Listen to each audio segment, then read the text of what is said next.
Hello guys, welcome to Bansal academy. तो जैसे कि हमारी मॉक टेस्ट सीरीज चल रही है, तो आज हम सॉल्व कर रहे हैं मॉक टेस्ट सीरीज का क्वेश्चन पेपर नंबर 10। और ये हमारा लास्ट है। आई होप इन क्वेश्चन से आपको काफी हेल्प मिली हो और बहुत सारे हमने क्वेश्चन सॉल्व कर लिए हैं।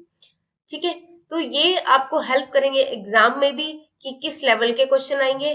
और इतने सारे क्वेश्चंस करके तो वैसे ही आपका मतलब कंसेप्ट तो क्लियर ही है, बट एक रिवीजन सी भी हो जाती है कि यार इसका आंसर ये है, इसका आंसर है। जैसे अगर हम बात करें किसी डिजीज की, तो हमारा रिवाइज हो जाता है कि हाँ यार ये तो फंगल डिजीज है। कोई वायरस इन्फेक्ट कर रहा है तो हमारा रिवाइज हो जाता है कि वो वायरस है। माइकोप्लाज्मा है तो स्मॉलेस्ट माइकोप्लाज्मा, तो वो सारी चीजें रिवाइज हो जाती हैं एक बार, है ना। कुछ हमें नहीं पता हो और उस लेवल के क्वेश्चंस का भी हमें पता चल जाता है। ठीक है, तो चलते हैं, स्टार्ट करते हैं। पहला question, citrus canker is caused bye. Citrus canker की अगर हम बात करें तो सिट्रस क्या होता है, सिट्रस फ्रूट्स पे ना इस तरह से लीजन से लग जाते हैं।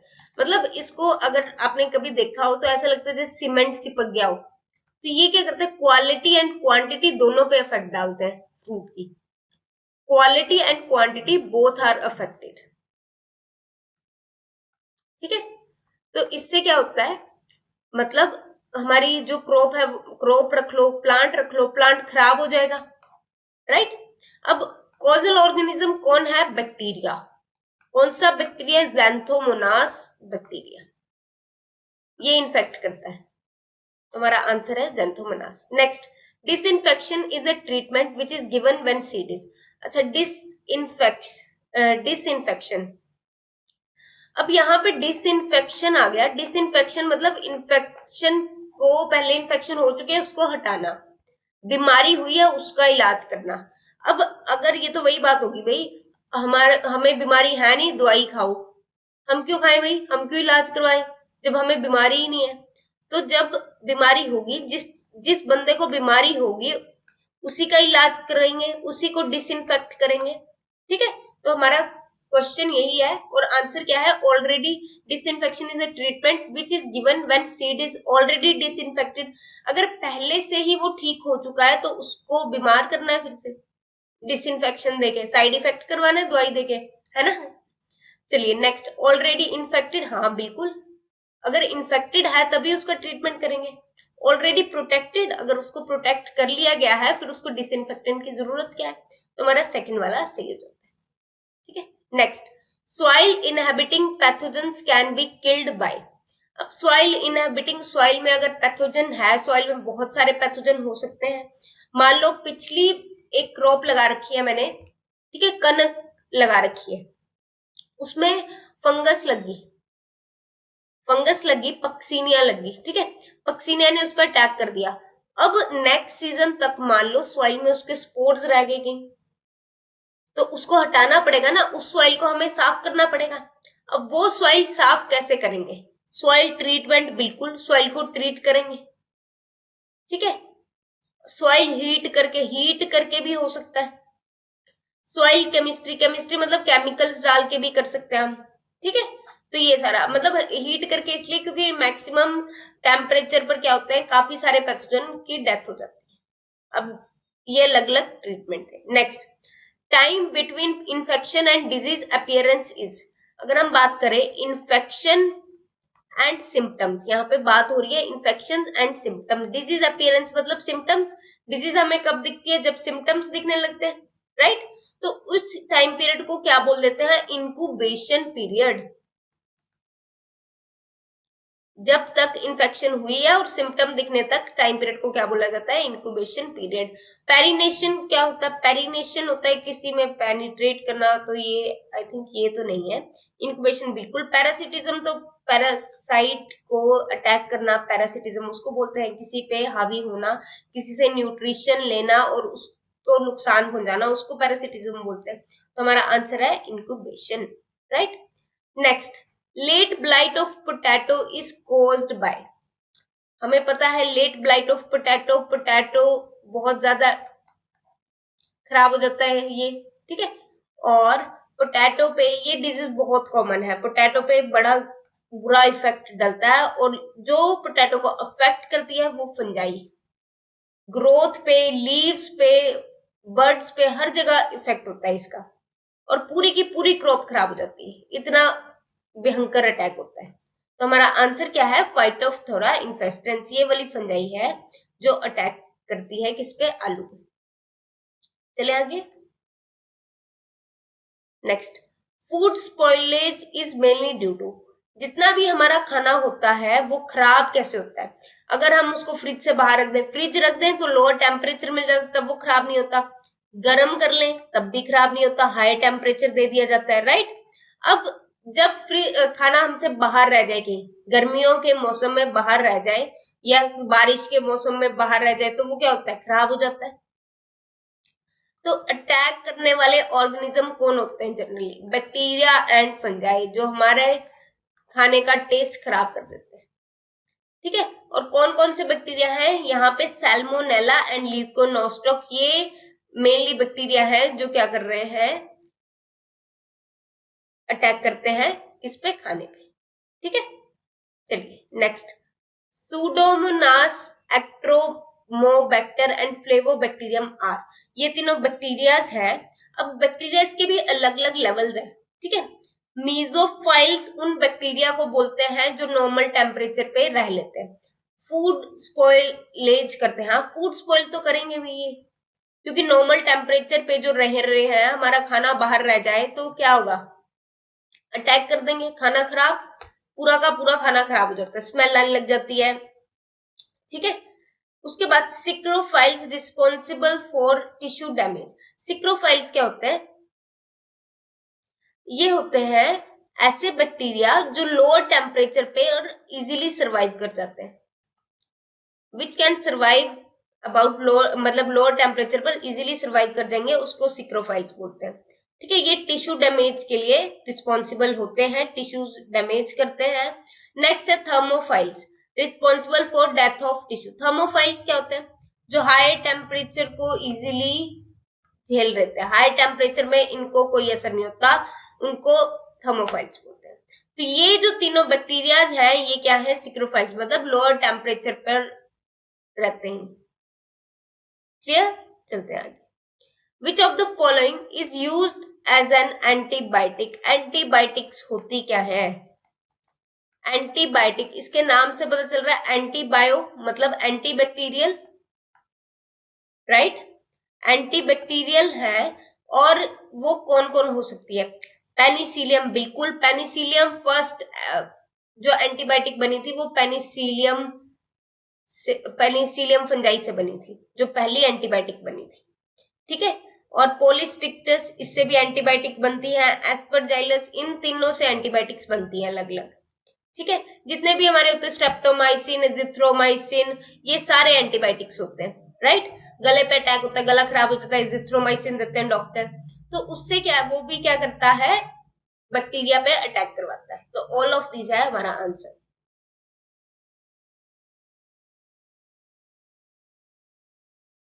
Next question, the generation time is, generation time क्या है, जितना भी टाइम रिक्वायर होगा किसी भी सेल को डिवाइड करने में उसको बोला जाता है जनरेशन टाइम।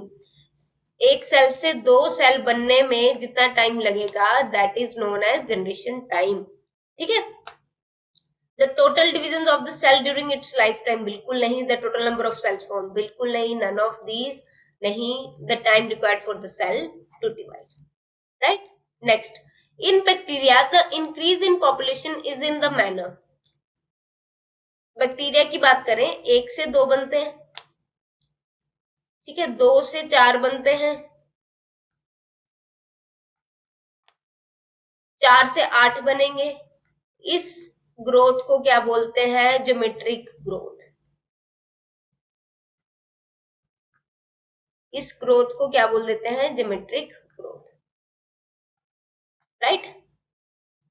चलिए next, which part of the sporophyte of Funaria has large number of green cells, पहले तो स्पोरोफाइट बना लेते हैं फिनेरिया का, इस टाइप का कुछ होता है ना, देखा हो अगर पढ़ा हो तो इस टाइप का कुछ होता है ना, यहाँ पे कुछ सेल्स होते हैं,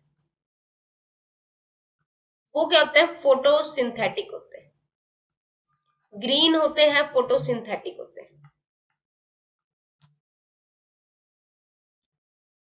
पेरेन्काइमा सेल्स होते हैं।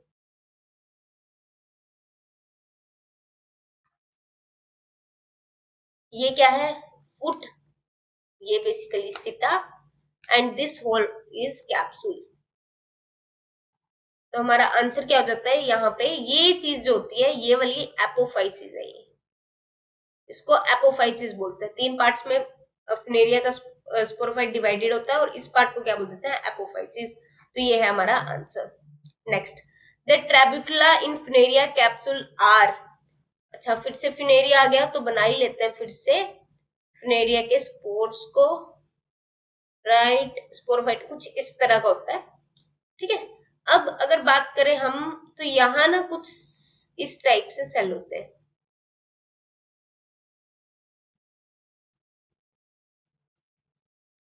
यहाँ पे बीच में एयर स्पेस होता है, बट इस टाइप के कुछ सेल होते हैं। ये जो बॉर्डर सा बना रहे हैं ना बीच में, तो ये सेल्स होते हैं। अब ये जो सेल्स होते हैं ये मल्टी सेलुलर होते हैं पहले तो, ठीक है। ब्रांच्ड भी होते हैं समटाइम्स, और अनब्रांच्ड भी हो सकते हैं, और ग्रीन होते हैं। मल्टी सेलुलर होते हैं क्योंकि यहाँ पे जो एयर स्पेसिस है, ठीक है, एयर स्पेसिस प्रेजेंट होते हैं। मतलब ये जो है कैप्सूल, इसको एक वॉल सराउंड कर रही है जिसके बाहर क्या है? एयर स्पेसिस प्रेजेंट है। और एयर स्पेसिस के बीच में जो प्रेजेंट है उसको बोल देते हैं ट्रेबिकुला। क्या बोलते हैं? ट्रेबिकुला। और यहाँ पे ये कैप्सूल है, कैप्सूल की आउटर कवरिंग होती है ट्रेबिकुला, और एयर स्पेसिस प्रेजेंट, और बीच में जो प्रेजेंट है ये वॉल सी, इसी को ट्रेबिकुला बोलते हैं। तो लास्ट हमारा आंसर सही हो जाता है, ठीक है। चले आगे। The receptacle of the antheridiophore of Marchantia is. अगर हम बात करें रिसेप्टेकल की, इस तरह से होता है, ठीक है। ये स्टॉक है, ये ऊपर वाला रिसेप्टेकल है, ठीक है। अब यहाँ पे 8 लोब्स प्रेजेंट होते हैं, 8 लोब्स आर प्रेजेंट, ठीक है। अब एंथ्रीडियोफोर की अगर हम बात करें तो ये क्या है? मार्केंशिया का मेल पार्ट बोलते हैं इसको, ठीक है। मार्केंशिया का मेल रिप्रोडक्टिव पार्ट। यहाँ पे 8 लोब प्रेजेंट, और इस पूरे को क्या बोल देते हैं? Receptacle, clear. चलिए next, the archegonia of Marchantia are. अब आर्किगोनिया के मार्केंशिया की बात कर लें तो वो भी इस तरह से ही होता है, ठीक है।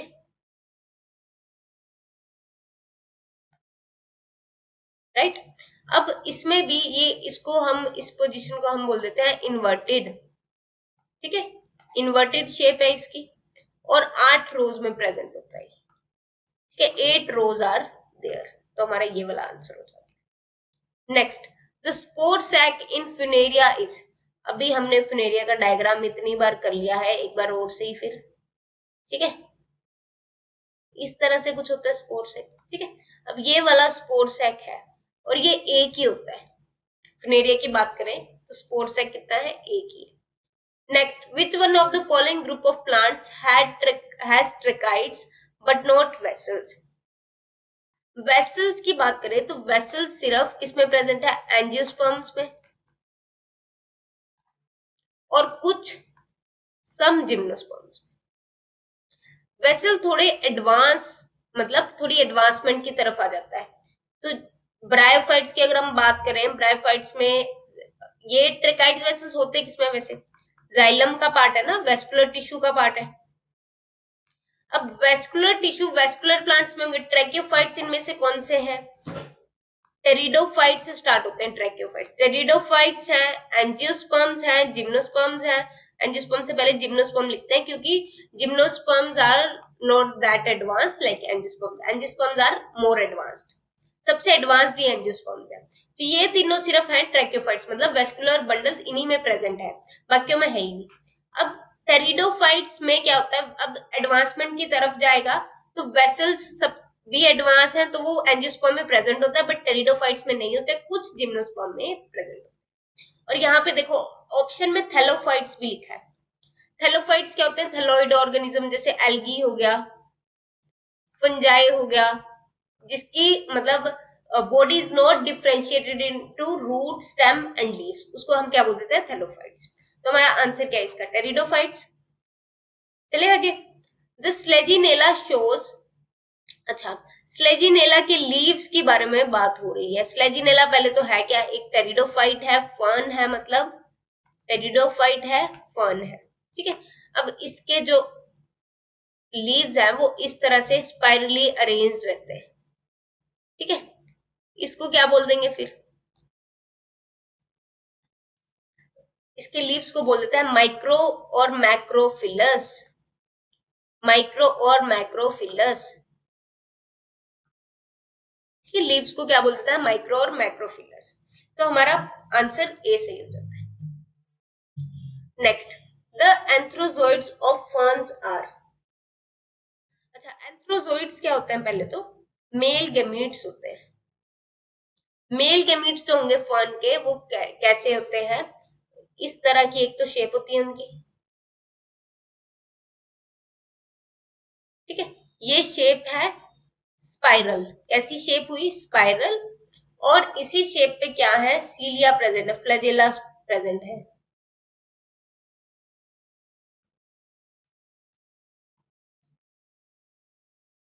क्या प्रेजेंट है? फ्लैजेला प्रेजेंट है, फ्लैजेला आर प्रेजेंट। तो सीलिया, फ्लैजेला मतलब जनरली यहाँ पे एक ही को इन्होंने बोला है, तो मल्टी सीलिएटेड बोल देंगे इसको। बहुत सारे सीलिया प्रेजेंट है तो क्या बोलेंगे? Multiciliated. Next, the sporangia in ferns are born on the sporophylls on the, इसकी सबसे बड़ी एग्जांपल है टेरिस। टेरिस के लीव्स की अगर हम बात करें तो इस तरह से कुछ होती है, ठीक है। इस तरह से टेरिस की लीव्स होती हैं।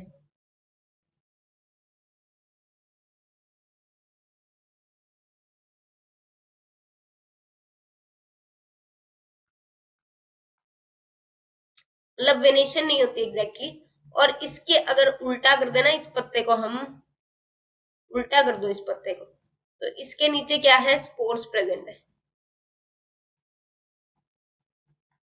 ये स्पोर्स प्रेजेंट है।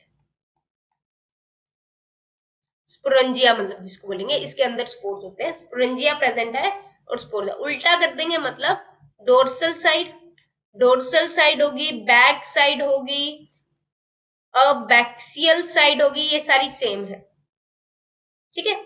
अब बैक्सियल, बैक यहां से याद रखना, बैक्सियल मतलब बैक। तो हमारा आंसर हो जाता है first. Clear? Next, the neck canal cell of fern archegonium is, fern के आर्किगोनियम की नेक कैनाल सेल की अगर हम बात करें तो इस तरह से कुछ होते हैं, ठीक है।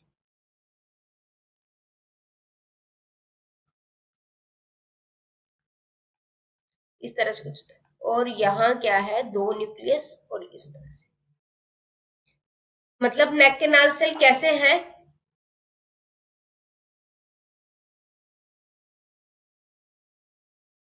यहाँ पे ये नेक है, ये है नेक canal cell,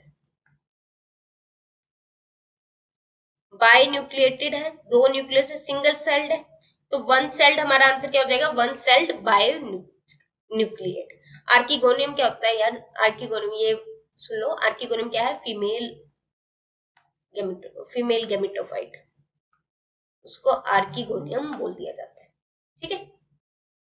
next, the germination of seeds of Cycas and Pinus is are, अच्छा, साइक, अब हाइपोजियल भी हो सकते हैं, एपिजियल। अब ये है क्या?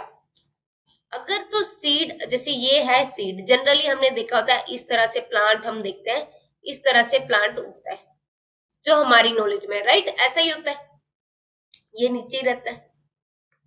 बट कुछ में क्या होता है? कुछ प्लांट्स में ये सीड ऊपर चला जाता है जर्मिनेट करके, रूट्स यहाँ बन जाएंगी, बट ये सीड्स बाहर निकल आएगा, सीड बाहर निकल आएगा, ठीक है। अब इसको बोल देते हैं, ये जो अंदर रह गया सीड, इसको बोलेंगे हाइपोजियल, और जो सीड बाहर आ गया उसको बोलेंगे एपीजियल। ठीक है। साइकस में क्या होता है, हाइपोजियल होता है, पाइनस में क्या होता है, एपीजियल होता है, मतलब इस तरह से ग्रोथ होती है। तो सी वाला सही हो गया हमारा, राइट। चले आगे, the surviving nucellus is termed as. अच्छा, न्यूसेलस की बात करें तो न्यूसेलस होता क्या है, ये अगर एक्सेल है तो इस तरह से कवरिंग होती है, इसके बाद क्या देगा, इस तरह से इंटेगुमेंट्स, ठीक है, इसको न्यूसेलस बोल देते हैं। ये जो कवरिंग है ना एम्ब्रियो की, इसको न्यूसेलस बोल देते हैं। और जब ये न्यूसेलस सरवाइव कर जाता है तो इसके लिए एक टर्म आ जाती है जिसको हम बोल देते हैं पेरिस्पर्म। ये ओव्यूल है हमारा, और न्यूसेलस अगर सरवाइव कर जाए तो उसको हम बोल देते हैं पेरिस्पर्म, राइट।